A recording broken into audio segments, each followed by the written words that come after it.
I'd love to see this proposal go through, but I'd also love to see a resurgence of interest in how can we make JavaScript more ergonomic, whether that's making it so that translation is required in just fewer scenarios instead of no scenarios, pasting into the dev console in your browser. Should that strip type annotations? I don't see a good case against it, you know? Exactly how that works is a technical detail, and we can talk about that. If Node understands TypeScript in some capacity, should I have to run some tool before running Node on some file? Like, once you kind of imagine this world, it's hard to be like, well, why don't we just have that world today, just based on the tooling that's on our dev machines? Because ultimately, this is a dev tool. It's a thing for the developer experience.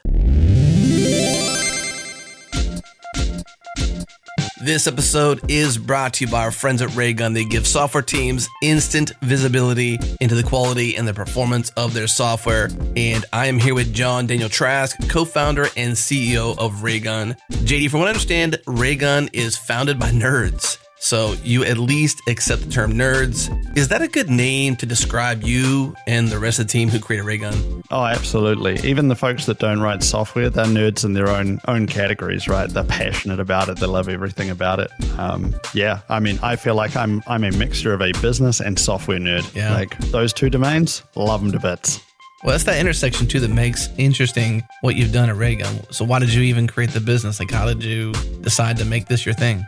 So I started coding when I was about 9 years old and got my first proper job in 2004 after university. And my business partner today and we used to deliver software which frankly was pretty high quality. And we looked back at what did we do to achieve that. And one of the things we did was we would always email every single error to ourselves. And that just meant that we could fix things before the customer could even contact us. And so we were like constantly impressing people with the quality of what we were shipping. Fast forward a few years later, we built the business and we decided to build a product around that whole workflow that was a lot better than just juggling your inbox. And it turns out that's a model that a lot of developers and a lot of businesses have found very, very effective for increasing their software quality without letting down the users. Very cool. All right, head to raygun.com to learn more and start your free 14-day trial. No credit card is required. Join thousands of customer-centric software teams who use Raygun every day to deliver flawless experiences to their customers. Again, raygun.com.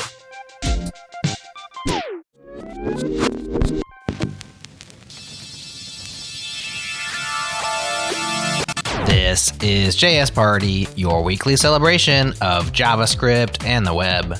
Subscribe to the pod at jsparty.fm and follow the show on Twitter. We're at jspartyfm. Big thanks to our partners at Fastly for serving up our episodes super fast wherever you listen. Check them out at fastly.com. Okay, let's do this. It's party time, y'all.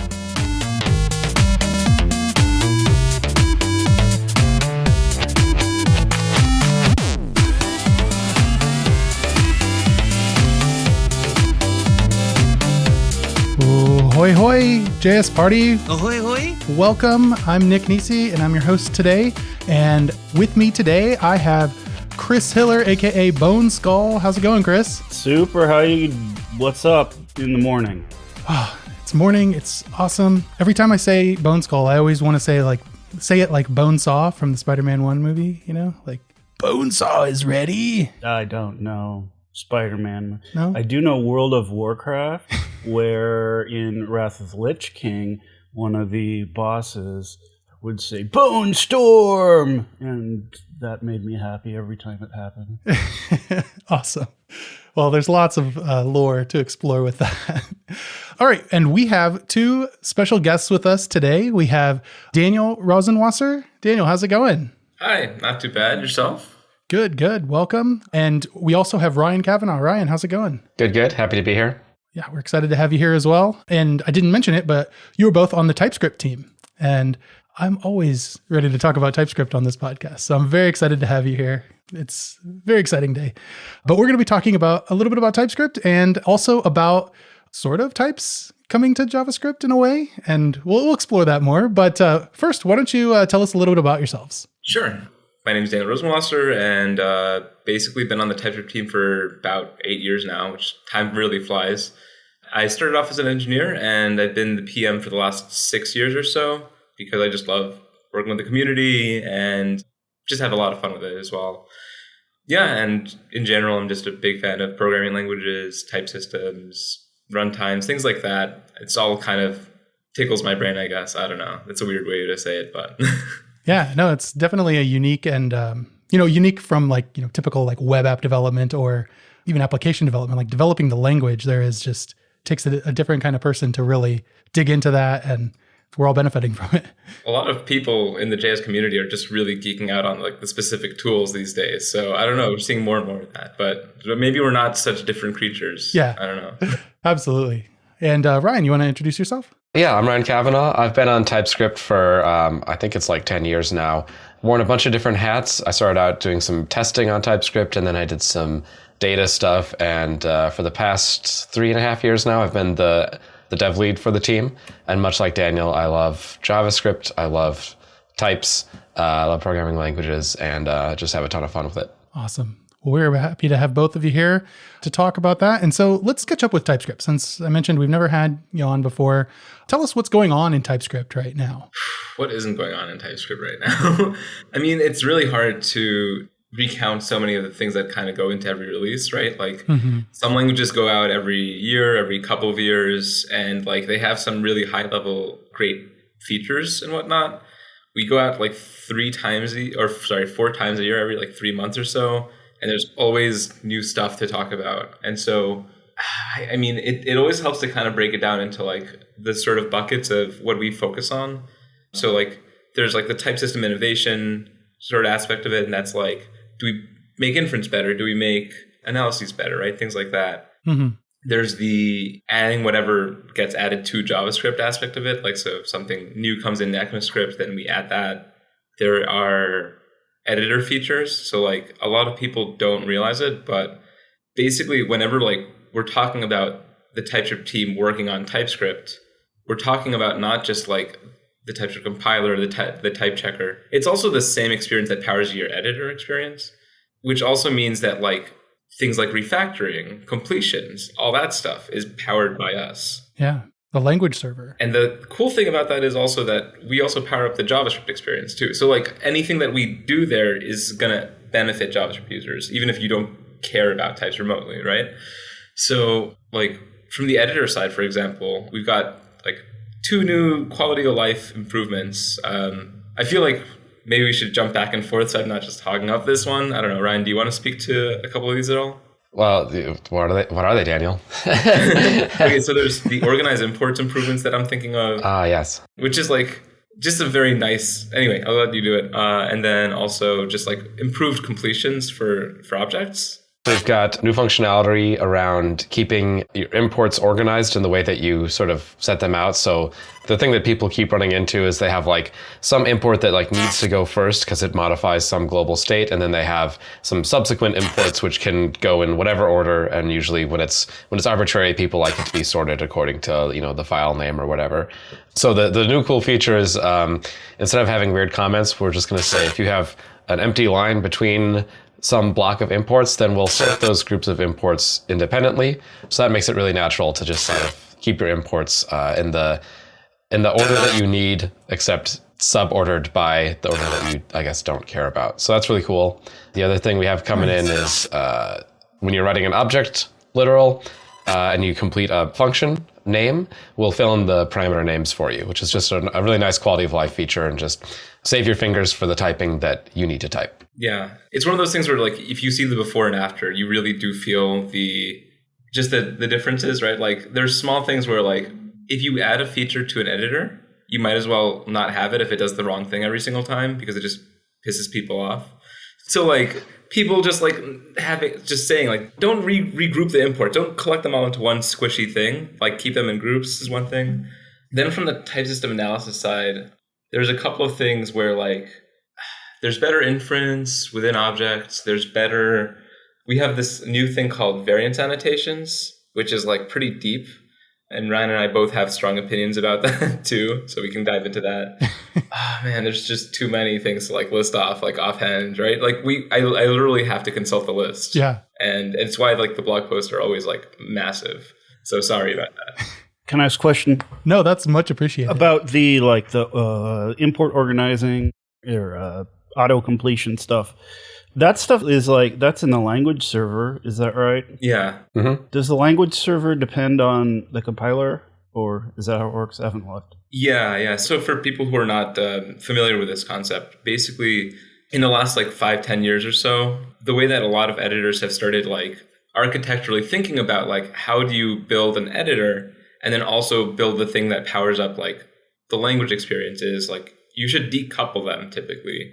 And so what will happen is you can think of your editor as like the front end where with your like the server on the back end communicating and telling the editor what should you do when you ask for completions at a specific position, right? And so like what we learned also, at least at Microsoft, was like you shouldn't have two code bases to do different things here, right? Like if you build type checker for, let's say, TypeScript or C# or whatever, and then you have to build a language server that knows how to report the exact same errors, you're doing the same work twice and in a way that is prone to have divergences, which is great for the spec authors because they can say like one is right, pick the other one. But it's really bad for like users where you have a different experience between like the compiler and what actually gets surfaced. So yeah, it's all layered for us. We build the compiler and the compiler is leveraged in the language service. And then the server talks to the editor there. Not to keep going, but the other big thing that landed, which I really don't know how to slip my mind, was the Node ESM functionality that we're shipping on flagged in 4.7 beta right now. So we can talk to that a little bit too. Yeah. I'm interested in, like, it's been hard, honestly, to keep up with where ES modules are at right now. I agree. Node. I don't write Node a lot day to day, but it's hard to keep up. So do you want to elaborate a little more on what is now being supported? So this is the new big family of fields that you can put in your package.json that say, this is the entry point for my module under these conditions, and sort of all the associated like import paths that you can use to refer to those things.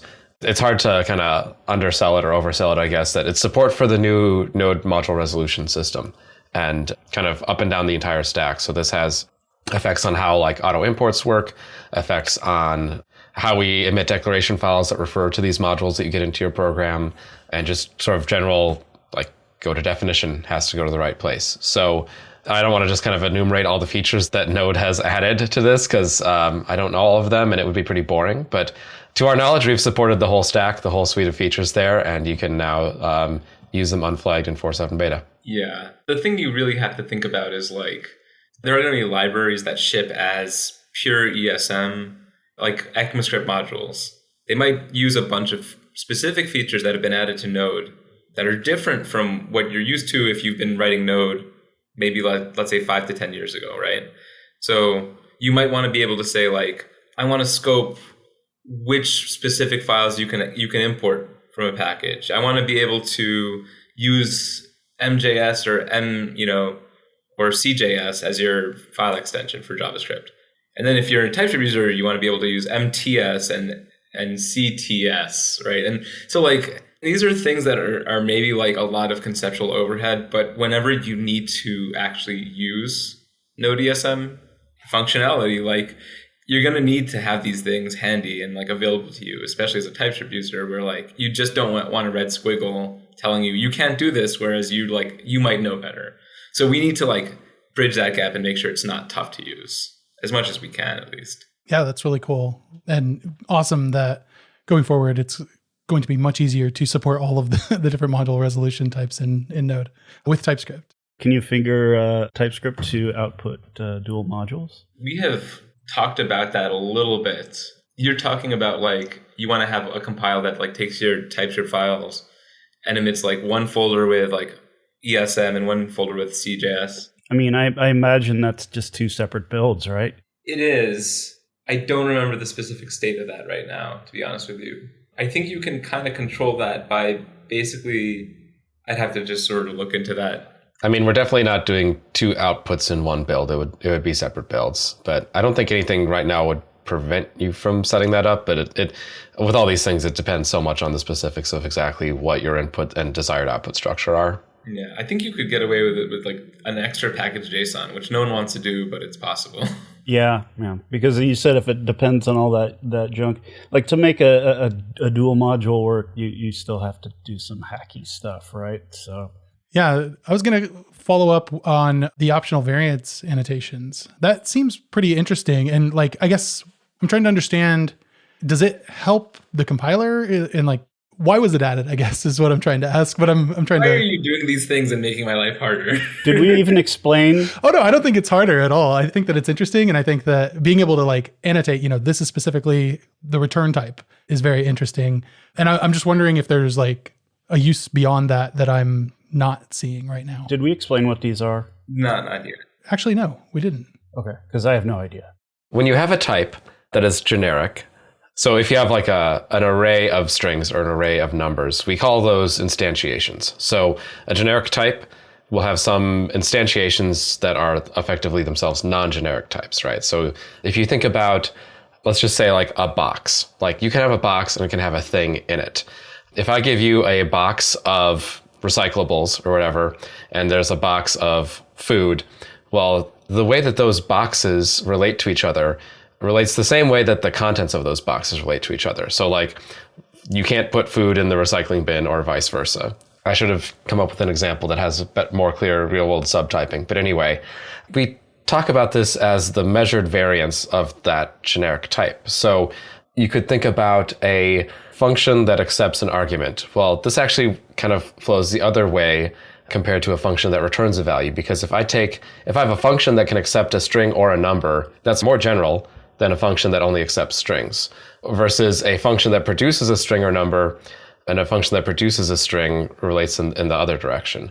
So when you're relating generic types and you want to figure out if like a box of T is related to a box of U, to do things performantly, you need to have shortcuts that say, instead of relating the entire structure of that generic type, we'll just relate the type arguments. We'll relate T to U when relating box of T to box of U. But to do that correctly, we have to know which direction we should do the relation in, because if this is an input position, like a parameter, we have to do the opposite check as if it was a return type. So that's what we call the variance. And that emerges in a structural type system naturally from where the type parameters appear in the type. So we can go and measure it, and we can get results called covariant, contravariant, invariant, and then some others that I'm definitely not going to talk about. When that measurement takes time, like in some code bases, it's like a non-trivial amount of time. And also, if that measurement is different than the one you expect, it's pretty hard to debug like why it's not the one you expected. Also, if you have some type, you might want to like communicate to someone else that like, hey, this type is covariant. Like, don't mess that up for me, please. So anyway, in 4.7 beta, we let you write down an annotation on these type parameters that say this generic type is covariant, contravariant, or invariant on this type parameter. We'll do a quick check to make sure that you didn't get it completely wrong. But from that point forward, we can use that annotated variance instead of having to measure it. Because when we measure it, we actually have to measure it, I think, up to 4 different ways just to see what the relation is. And yeah, I think my guidance for people would be, don't do this eagerly. If you're not sure what the variance annotation should be, just put this feature out of your mind. It's fine. We're going to measure the right thing in like 99.9% of cases anyway. It's a total power user feature, right? And for library authors mainly, I would say, right? Absolutely, yeah. I guess the other kind of motivating scenario is our variance measurement algorithm is very, very good, but you can actually break it under some very weird corner cases. Basically, someone found a bug in this algorithm that was present for like 4 years without being noticed, maybe longer. So that kind of interesting just to observe that fact. So this lets you kind of, in the extremely rare cases where the measured variance isn't what you expect, you can fix it. This algorithm is, like Ryan said, like pretty good. There are cases where like you will end up going in a loop forever, and you need to be able to have yourself say like, I need to stop at some point. And if you say this is the variance, then when you come back into yourself, you can basically say like, oh, I know what that is. The user told me, stop, and keep going over for the rest of the thing. And that's what like other languages do, but TypeScript has always tried to not make it so that you have to do this thing. So for a user now, you don't really have to think about the concept of variance per se. Like it'll come up, but the way that this feature works is you just say, am I using the T, like the type parameter, in an input or an output position, or both, right? Those are the keywords that we use to describe them, right? So if you use T in an input position, you just write in of T in front of the T. If it's using an output position, you write out T. And then if it's used in both, you say in, out, T. And so you don't have to think about like, what is the variance? You just have to think about like, how am I using this thing, right? That makes it a little bit easier for people to author these things as well. It's a bit of a deep dive, but necessary evil sometimes. It seems to be a little easier to grok in the announcement to have the code in front of you. Yeah. The code helps a lot. It's very hard to talk about code in the abstract, but absolutely. And we will definitely have a link to that in the show notes. So check that there. But I'm just excited. There's a lot of cool features coming in that. And I checked this morning and I am locked at version 4.3.2 of TypeScript right now because that's what I get with Create React App at the current moment. Oh. So I have a lot of exciting features coming to me when I can get that upgraded.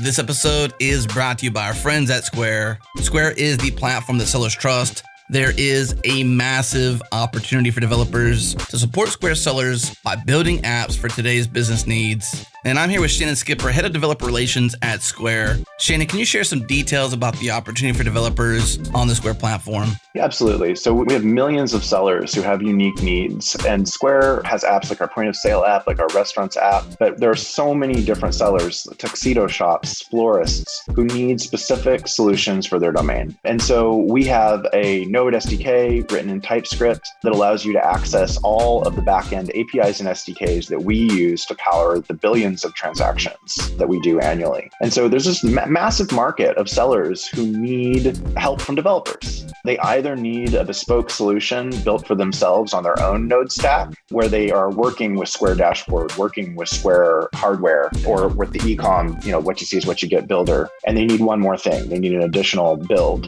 And then finally, we have the app marketplace where you can make a Node app and then distribute it so it can get in front of millions of sellers and be an option for them to adopt. Very cool. All right. If you want to learn more, head to developer.squareup.com to dive into the docs, APIs, SDKs, and to create your Square developer account. Start developing on the platform sellers trust. Again, that's developer.squareup.com.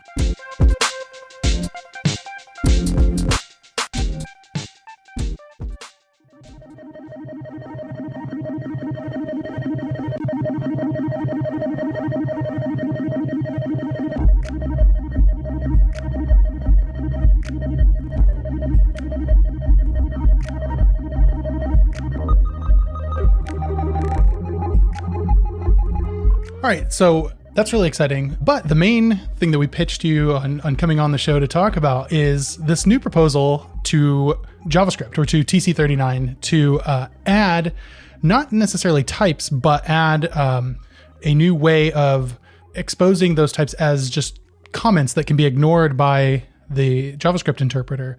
And I talk to you guys every year at TSConf, and one of the recurring questions I think every single year is, when is TypeScript just going to build into the browser? Is this kind of the answer to that finally? Yeah, I would say so. Okay, there's a lot of history with this one, right? And like we've always given I still think a pretty good answer overall, right? Mm-hmm. And what is that answer typically, Ryan? Because you usually put it really well. Boy, I don't remember what I say. It's like the what does it mean answer. Well, I mean, types in the browser means a lot of things to a lot of different people. Some people think that means static type checking in the browser, where before your code runs, some sort of type checking phase would occur.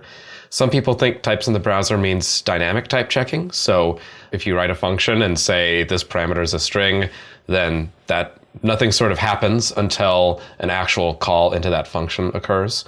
For some people, types in the browser just means the proposal that we're putting here, which is types as comments. And then some people have even further out ideas, I guess. I think static, dynamic, and I guess comment only is sort of the three main classes of what I think of as what people mean when they say types in the browser. So I think it's a long side discussion to talk about why we think that the static types and dynamic types in the browser aren't a good fit for JavaScript. And that's sort of the attitude that we've seen from TC39, which I think we're all sort of in pretty decent agreement with, I think. And then kind of what's left is types as comments, and that's what we're going with here.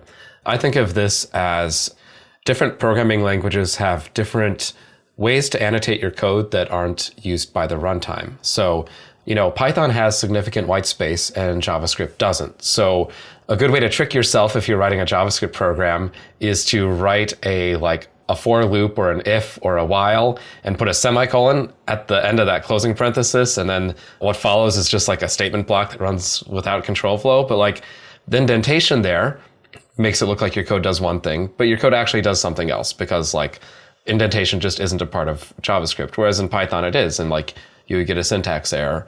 Similarly, JS doc looks like sort of something that it's there for a machine. It's actually just there for a human, right? It's or a different machine like Clojure compiler or TypeScript with JavaScript checking on. So I think of the types as comments as being a place where JavaScript just didn't have a syntax to do the sort of thing that what we've seen is they like to do. People like to indent their code. People like to put nicely formatted comments in their code. People like to put type annotations in their code, not just to communicate with the machine, but to communicate with other humans. And that's really what types as comments is a way to tell other humans how your code works. And you can have a computer check that for you or not, the same way that a computer might check your indentation and say, oh, there are tools that will tell you that your indentation is wrong, according to whatever you've decided wrong means. Let me add on that just for a bit. So with the whole proposal, right? There's been just a question of what does it mean to have types in your JavaScript? And we just saw not much agreement when the subject matter came up 10 years ago. Oh, does it do any of the things that Ryan just mentioned? And really what we saw is several convergences, right? One, there are at least 3 major type checkers that looked at types and basically emitted no runtime checks, right? So there's no dynamic behavior there, right?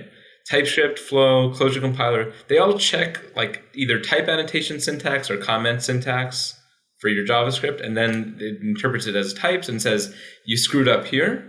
And when you run it, nothing changes about that. It's still runnable JavaScript, right? And so we saw convergence there. I mean, we knew that engines would not really favor that runtime behavior of checking your types. And then what we also kind of figured was okay, well, even if we kind of are convinced of this, we're not sure that we have sufficient buy-off from the broader JS community, the JavaScript committee, things like that. And what we saw more of was confidence in the existing approaches, confidence in the type systems, confidence in how this could work and prove itself out.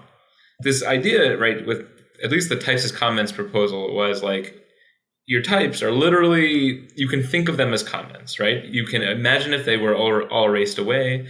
They don't have any impact on running your code. They're purely a design time thing for type checkers. So they can read your code and do some type checking and report some errors, but you could just plug that right in, something like your TypeScript syntax, like your Flow syntax, whatever, into a browser, and then just have that run.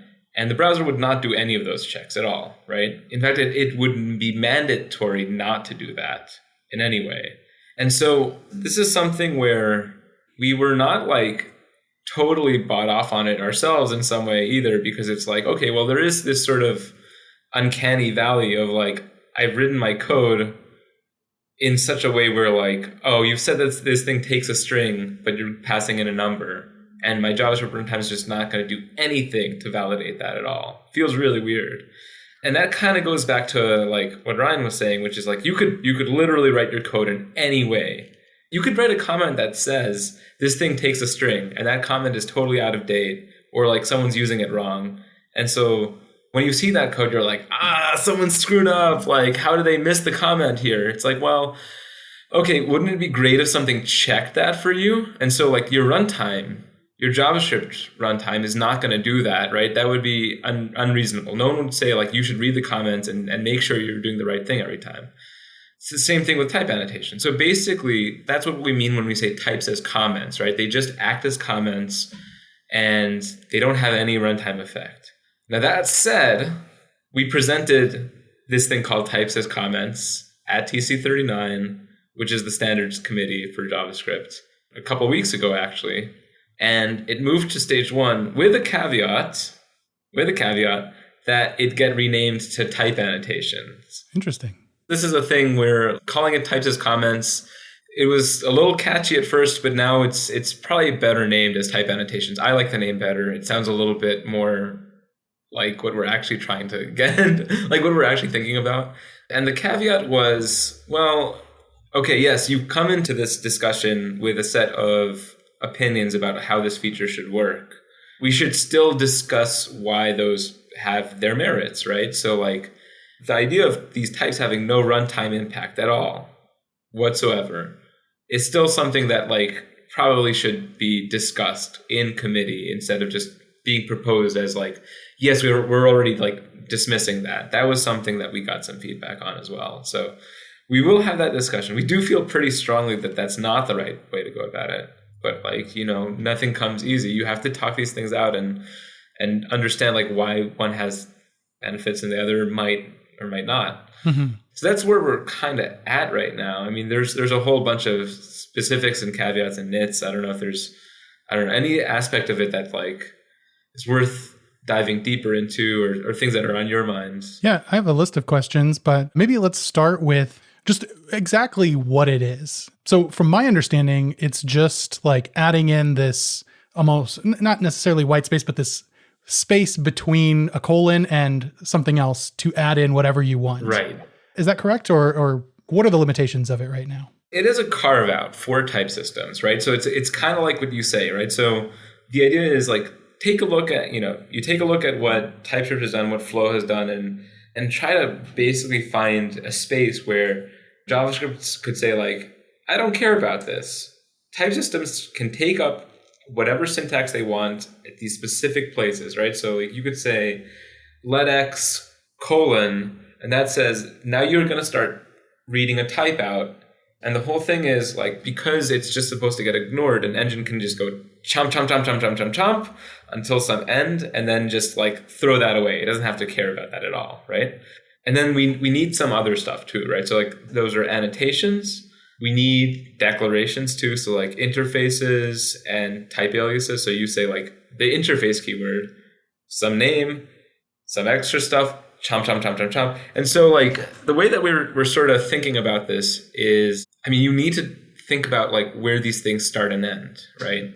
So there's going to be like some top level set of things that like an engine will have to know how to parse out and then throw away. But then there's places where we need to be able to like grow out the type systems that exist today, or a new type system should be able to like leverage the space if they want to. So let's think about like object types, for example, right? Let's say you want to add a new modifier for properties on object types, right? We could take whatever TypeScript and Flow have right now and kind of try to figure out like this combined set of syntax in between the curlies and say like, okay, whenever you say like type foo equals and then like some object type, and then you say, okay, here's how you parse out every single member of the object type. You could do that. You could say like, oh, you need to know about the read-only modifier. You need to know about plus and minus for Flow. You need to know about like all these other things. And instead, what we're looking at is this place where you say, okay, whenever you find braces or brackets or parentheses, you just skip through that until you find the closing brace, right? Kind of like when you have /* with a comment, you just skip through that and you get the //. So like an engine doesn't care what's in between there. It just looks for the next / at the very end of the comment. And that's what we're leaning on to make sure that this thing is extensible too, right? So like there's some top level syntax, there's like top level types, right? So like you'd have names of types, like identifiers, the same way that they look like variables in JS, maybe union types, right? So you can say string or number, and then maybe in curly braces, just whatever the hell you want to put in there, and that just works, right? And there's like caveats there too, right? Because curly braces can nest, and so like if you have curlies and then a curly and then curlies, like you can't just stop. And so this was a pain point for a lot of people, is that comments can't nest in JavaScript. So like these comments nest, and we'll have to basically support them in whatever wacky way we do. So that's one part of it. And then there's some other stuff we're looking at adding too, right? Like being able to do assertions, like say like this thing is actually a number. I know you didn't realize that, but like here's the truth of it, TypeScript, or type arguments and things like that. At the end of the day, just remember though that these things all just get erased. Yeah. Or like you can treat them as if they were just erasable or like just comments is the idea. I want to dig into one thing that you mentioned. So did you say that the ability to somehow support something like type aliases or interfaces would be supported by this in terms of like treating them as comments? Yeah, that's what we're hoping for, right? Like you can think of them as just metadata of like, hey, there's a thing called a foo. A JavaScript engine doesn't have to think about that. It doesn't have to think about scoping or any of that stuff at all. You can declare 30 types with the same name. An engine should not care about that whatsoever, right? Is the ideal.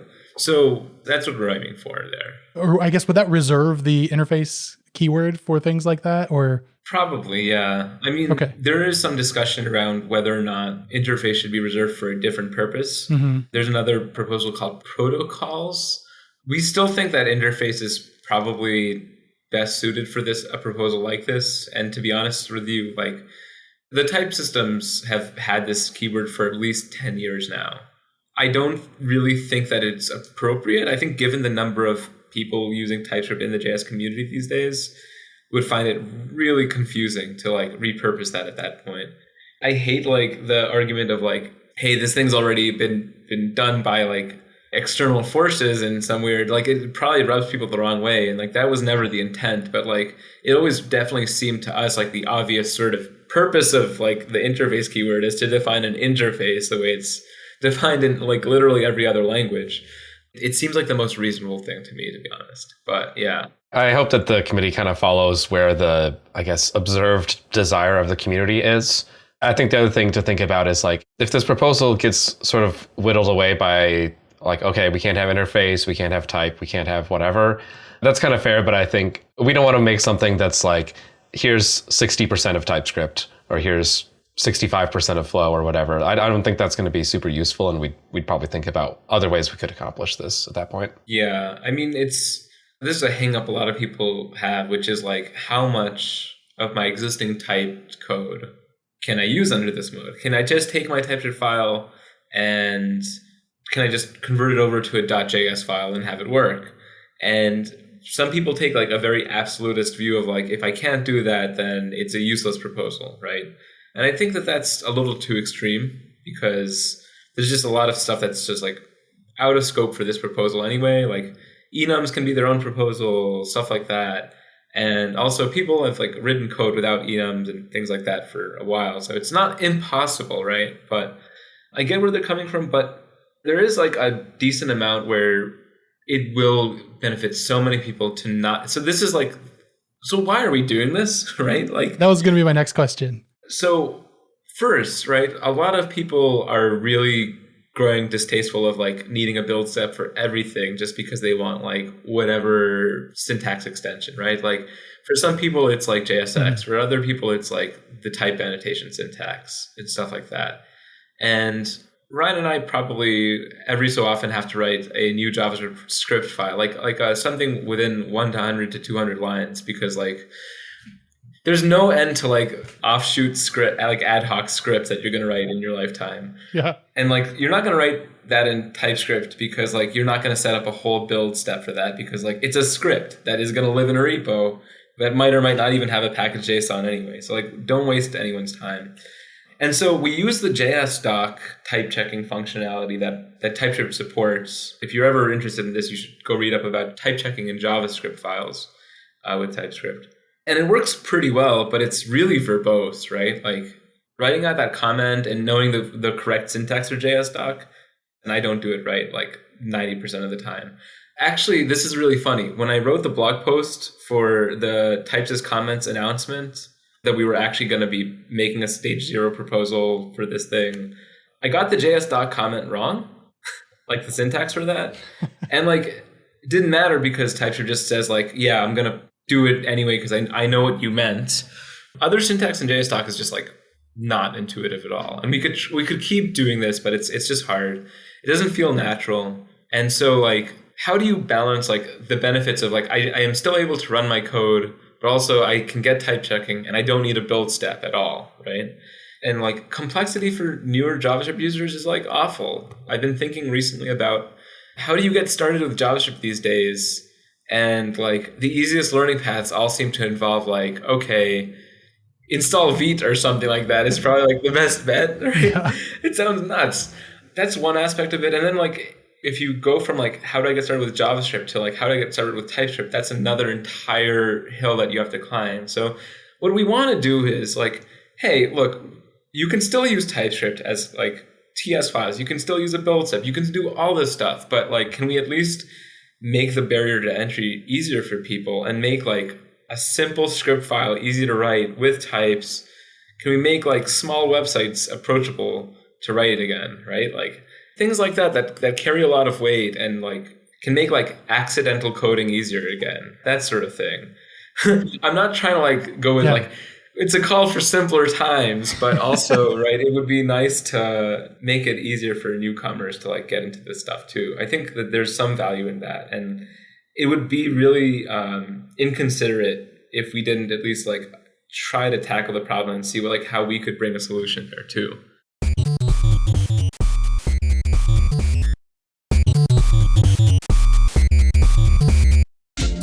This episode is brought to you by our friends at SourceGraph. They recently launched a new feature called Code Insights. Now you can track what really matters to you and your team in your code base. Transform your code into a queryable database to create customizable visual dashboards in seconds. Here's how engineering teams are using Code Insights. They can track migrations, adoption, and deprecation across the code base. They can detect and track versions of languages or packages. They can ensure the removal of security vulnerabilities like Log4j. They can understand code by team, track code smells and health, and visualize configurations and services. Here's what the engineering manager at Prezi has to say about this new feature. Quote, as we've grown, so has a need to better track and communicate our progress and our goals across the engineering team and the broader company. With Code Insights, our data and migration tracking is accurate across our entire code base, and our engineers and our managers can shift out of manual spreadsheets and spend more time working on code, end quote.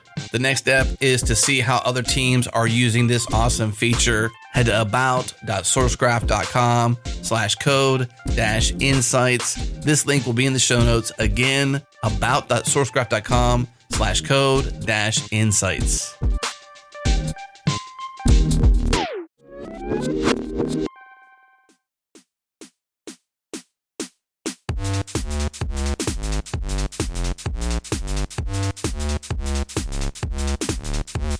So one thing that's not really clear to me is, does this proposal actually propose some type syntax, or is it just really more of a place, a bucket where a type system can put in its own types? Or is it a little bit of both? It's closer to a little bit of both.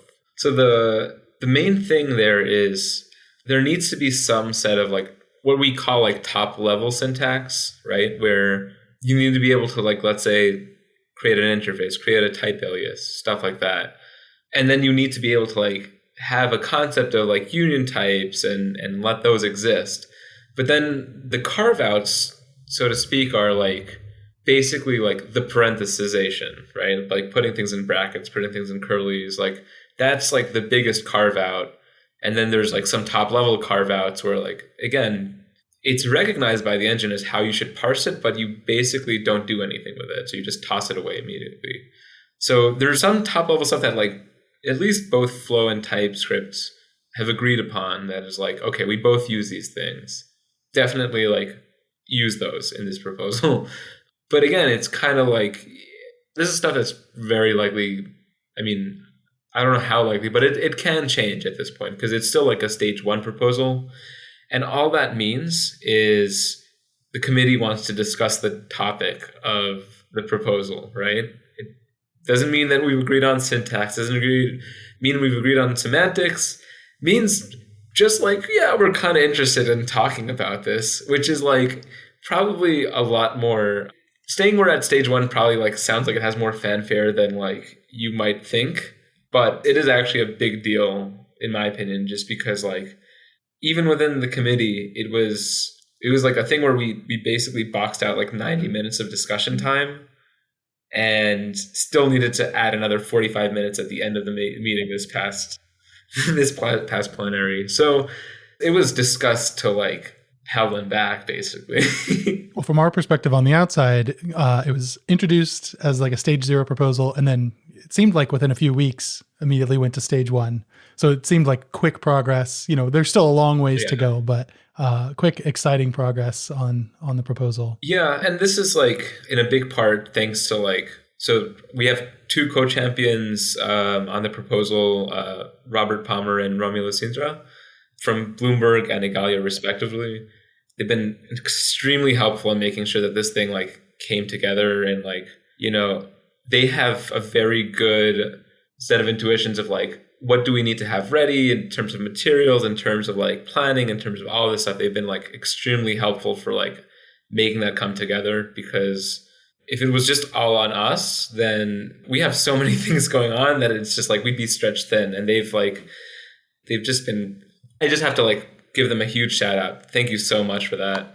And then also the other like community participants in the proposal too, right? Like the original author, Gil Tayar, other people who have worked on it as well. Like, I mean, I can't do full acknowledgements right now, but like you can check out the repo too on that.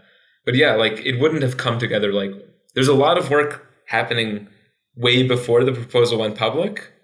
And then within that month, it was just like crunch time for us, making sure it all came together. And it was a lot, but I'm really glad we even got to stage 1. Yeah, for sure. One question that I wanted to ask was about kind of the perception by the community of this proposal. And I think I want to ask Chris, because before this call, we were talking about how I think you referred to me as a TypeScript zealot, and you are using types through JS doc comments. And so from your perspective, what do you think about this proposal? Well, I mean, I agree with what Daniel said. Like, essentially, JS doc types, it works pretty darn well. I'm not missing a whole lot, it feels like. Mm-hmm. But where it is difficult is it does get verbose. And there are probably some ways that one could get around this. And that would be essentially just like adding more tags to make importing types from somewhere else easier. But the verbosity is a little hairy. And so it's something like what's proposing. If we can make it less verbose, if we can make it so, again, I don't need to add a build step. I don't need to convert JavaScript to TypeScript. If all I need to do is add this, that, and the other thing at these certain points in the code and have the compiler understand that, that's great. And so it sounds cool to me. I was definitely like skeptical. I was like, why are you doing this? This thing already works. And yeah, it already works. But again, it could be better. And it sounds like this is a solution to that. Yeah. We've seen a lot of support, right? A lot of excitement. And so like we're really happy when people like tell us like this is great, or like I've thought about it and I've been thinking about it more, and I've come around, just kind of like what Chris just said. But we're also just watching the sort of feedback that we get that is like, hey, I don't like this, and we're trying to think about it very thoughtfully too, right? Like we're not coming at this from like a very absolutist view of like this is the right way to do it. We have some intuitions. We hope that people agree with them in some ways, and if not, like we're willing to think about what are some of the downsides here? What are some of the places that this falls over? Whatever. So like in these cases, I hope that basically, first of all, like being on this call, Chris is not just like trying to be nice about the proposal at all. I don't think he'd do that. I'm sure you're being honest, but I think like from my perspective, the best thing that we can make comes from like taking people's criticisms and taking them to heart and thinking about them a lot. So like if you have legitimate criticism, first of all, if you can make it constructive, that makes our jobs always easier. But also like I think it's fair game, right? Like if you have hunches, if you have thoughts, if you have feedback, like proposal repo is a reasonable place to put that too. So I also think one thing you also touched on was like, it would be nice if the JS doc stuff had more ways to do things that like kind of could do what TypeScript can do in a lot of cases. And that's also a difficult design space for us because the JS doc support was JavaScript users need a way to like leverage all the smarts that we've put into the language service. Let's try to see what people are already doing with their JavaScript code and model that and make it work, so that if you just decided to write comments and say that this thing is a string, then it just lights up and you get method completions and all that stuff. At some point, there was this really weird, inflection point where like most of the JS doc being written was primarily for TypeScript or the language servers in like VS or VS Code, right? Rather than like being something for the JS doc authoring tool, right? And so whenever people would ask us, like, can you add this feature? We're like, well, other JS doc tools don't really like understand them. And they'd be like, well, I don't care. I don't use JS doc for JS doc. Like, I use the JS doc comment format for TypeScript. And we're just like, oh, is this... So like, how much investment do we put in there? How much do we like add new constructs that other tools are not going to understand? Is like ESLint's not going to understand that? Like, it's this whole coordination problem there. I had hoped to be able to pick up, the ESLint TypeScript project, right? And just run ESLint, and so I don't have to use TSC to do anything, right? But they don't support JavaScript. So it's like a whole nother thing. Huh. It's like, oh, okay. It's like, no, you should convert to TypeScript. We will not support. No, I'm like, okay, bud, sorry, just asking. But like, yeah, it sounds like a kind of line to walk there. And certainly documentation is once you start talking about documentation, that's a big can of worms too. But I, for one, would love to see anyway. Go ahead. Next topic. Yeah, I was going to say that some of the criticisms I've seen are like, well, I think that out of the three ways that Ryan proposed that this could happen, like this seems like the best way in terms of like compatibility and backwards compatibility and still being completely optional. But if it does become allowed, then I can start writing everything that way and publishing everything that way. And you're going to have to read that whether you like it or not, because like if you're just perusing my code, that's what it's going to be, right? And so it is kind of thrust upon you in that sense. But I still think that the benefits outweigh the negative effects of that. But that's my opinion. I did see a fair amount of criticism. Well, if it doesn't do runtime checking, it's pointless. People have been writing like type checked code for a decade now for their JavaScript, at least. I mean, it goes farther back if you go to, but anyway, like a lot of these systems do that, and it's okay. And actually, I mean, Python is another language that, I know this is the JS party, not the Python party, but they have had type annotations for like in the language, like built into the language for at least as long as I think I've been on TypeScript at this point. I think a lot of people were probably like either apprehensive or upset about that decision early on, and like no one really cares now. Like it's a net good thing at least, right? Yeah. And right. We have a partner team that has like that we meet with, and they're called Pylance or Pyrite, depending on which part of the stack you're using. But like, it's a type checker with a really good language service that is powered by types. And it's like, I couldn't write Python without that thing. And it's so nice. And again, Python doesn't have any like runtime checks based on the things that you write by default. They have a little bit of what they call reification, where like you can introspect things. We're not really doing that in our proposal, but it's ignored, and it's fine as an authoring tool because people get the value of that. And there's like also 7 type checkers or something like that for Python too. So clearly like there's demand for like taking these dynamic languages and having some checking so that that's what a linter is, right? Making sure you're not making a mistake before you run your code. So like this is not a controversial topic, I feel. And so a little bit of extra syntax for this thing that has like massive amounts of industry like investment and resources is like, to me, obvious.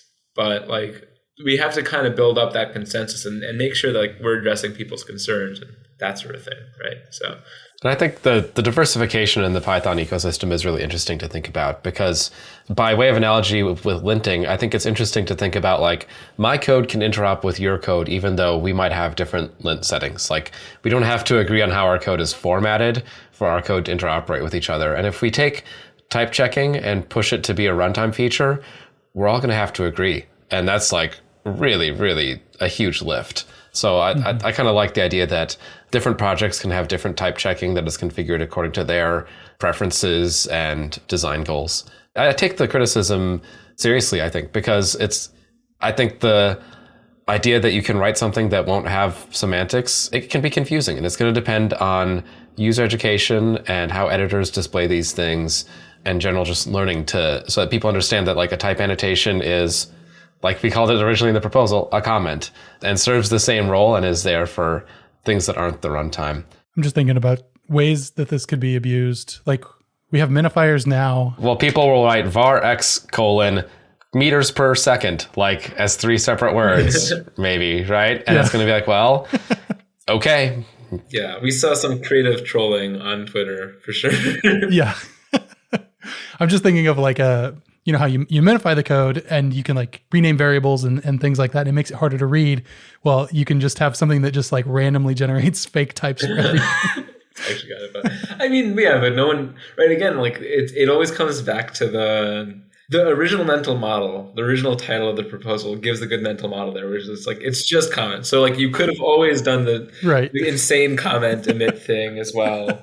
But like it is really funny to think about. Like we've known what type syntax is for like as long as we've been around, but like seeing people just write total nonsense in between curly braces. Like I think someone from on the Chrome team was like joking around like in curly's like, one fine summer day, the example I always give of like nonsense types and how it like and like, does this feel good is like, you can write in curly braces, like kitty, kitty, kitty, kitty, kitty, kitty, all on like the same line. And like, what does that mean? Like nothing, right? But like to an engine, nothing. But like, how do you make sure that a type checker like tells you that, hey, this doesn't really seem to make any sense? I guess what I'm getting at is like, it's going to be a challenge for like tooling, like type checkers to bridge the gap between like the carve out that engines make for the type checkers and whatever the type checkers actually decide to understand. Like you want your tools to truly understand what JavaScript you're writing, but you don't want to allow total nonsense, right? It would kind of be like a disservice, like the purpose of the proposal. And so like, there's going to need to be a place where like, yeah, you're writing JavaScript, but like, this doesn't make any sense. I'm going to give you an error message, right? And so how do we bridge that gap and tell users, right? Like, if it's a type as a comment, do we highlight it as green entirely? Or do you want to like actually get syntax highlighting that looks like comments, right?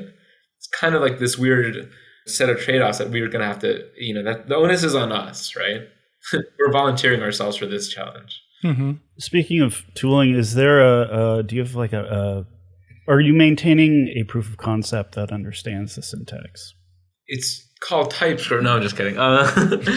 But we don't have the full proof of concept, but because it's heavily inspired by TypeScript and Flow, like I would say like look to these to like get a sense of what it's going to understand, like at the very least. And then like once it gets to stage 2 or something like that, that's probably when we would experiment, right? Because today, if you try to write a type in a JavaScript file, like we're not going to do that until it actually has more support from the committee, right? So today we say you can't use a type in a JavaScript file, right? We're not going to try to like push the proposal by just building it into the tooling and allowing it in JS files. We kind of find that to be a distasteful way to go about the proposal. But can totally imagine a Babel preset of something of some sort, right? I'm sure somebody's already made one. I think someone is actually working on it right now, which is always like a beautiful testament to like just the Babel core team and whatnot and the ecosystem around it. So it's really cool to see that. That really has me thinking though, like TypeScript always kind of supports JavaScript first and like leads the way on that. So if this became a thing in JavaScript and then like, honestly, I'm not super familiar with Flow, but suppose that there was some kind of like Flow type that was incompatible with TypeScript, and then I try and like bring that in or use it. Like, what does TypeScript do in that sense? That's the same problem as like the person writing like gibberish in the parentheses, right? It's this, It's kind of like languages with dialects with like a lot of overlap, right? Mm-hmm. At some point you just think, like, I don't know what that is, right? So like some of the time it'll work. And then other times you'll be like, sorry, I have no idea what that means. And so basically we would give a hard stop on those in TypeScript probably, right? Like we would say, hey, don't know what this operator means. And we would probably expect Flow to do something similar if you use like a TypeScript specific construct and then like run into that. What I imagine is we would have a mode that says like, so like not in TypeScript files, but in JavaScript files where you could say, allow the full set of gibberish that I want to write in type positions. That's your escape hatch, right? Like, because otherwise you probably don't want to make a mistake, right? With JSDoc, we can kind of give errors, but then we often have to just sort of fall back on whatever nonsense you might have written in the comments too. So it's tough. Yeah, that does sound difficult. Like if you're trying to import, so you have this JavaScript and one's using this type system and the other's using the other type system, well, they can't really talk to each other, right? Yeah. And the way we get around that nowadays is people don't ship types in JavaScript, right? Yeah. They ship like declaration files, or if you're using Flow, whatever they use, I don't know, right? If you wanted to support both, you could like find the subset and emit from the subset for each of those things.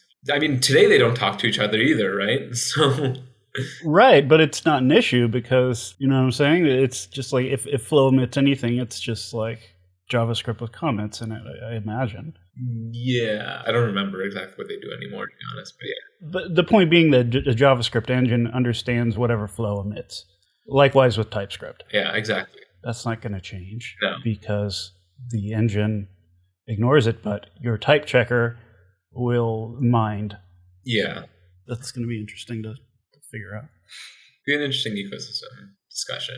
Yeah, let's wrap up here. But I did want to ask one more question before we go, and that is, could you foresee any follow-ons to this proposal, assuming it gets through, that, I don't know, further this idea of type annotations in JavaScript? If this goes through, I think you'll see probably a gradual expansion of the grammar as we discover more things to sort of things that we want to have that wouldn't quite parse correctly.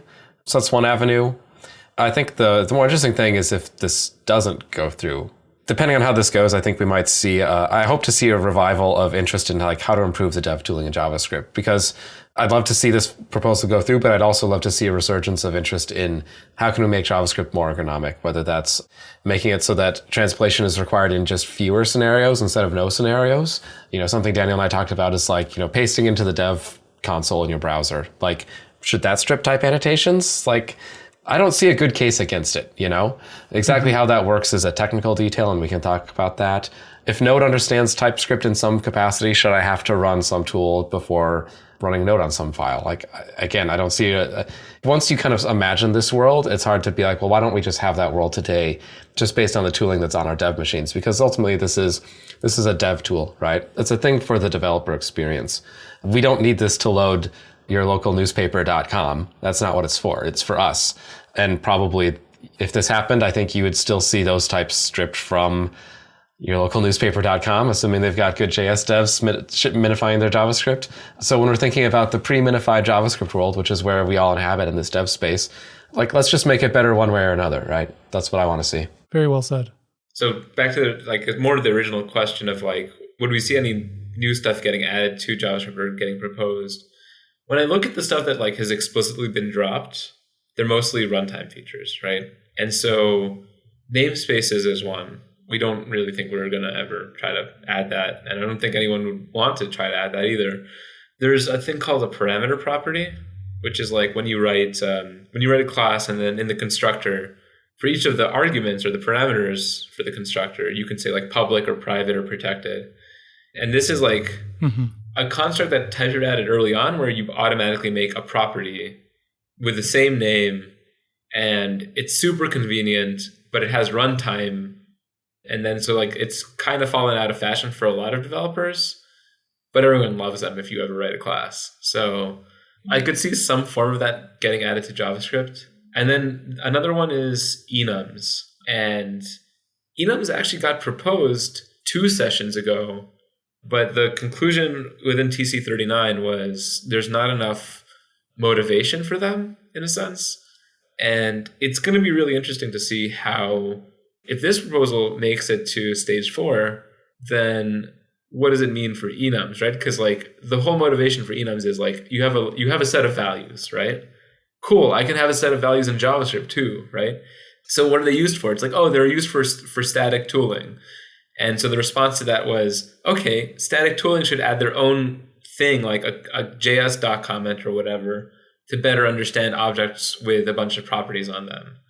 And so like the motivation was not there. But once you say that type annotations are well motivated enough, then it's not the craziest thing to talk about. Like, okay, an enum has some extra semantic meaning, or maybe like enums are a little bit different from what TypeScript proposes. And that's going to be an interesting world for us to bridge to. So I think that last one, enums, is the biggest question on a lot of people's minds, both from the TypeScript and JavaScript perspective on future language direction.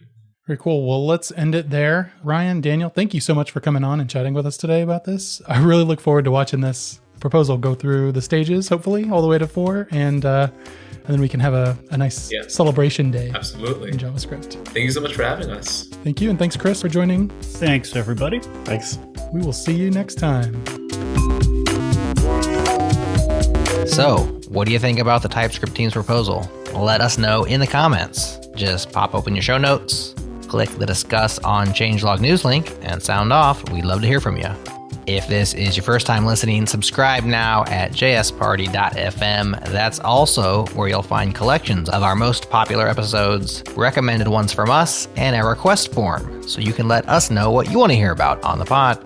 Thanks again to our awesome partners, Fastly for fronting everything we do with a super fast CDN, Breakmaster Cylinder for keeping our beats fresh and glitching, and thanks to you for listening. We appreciate you.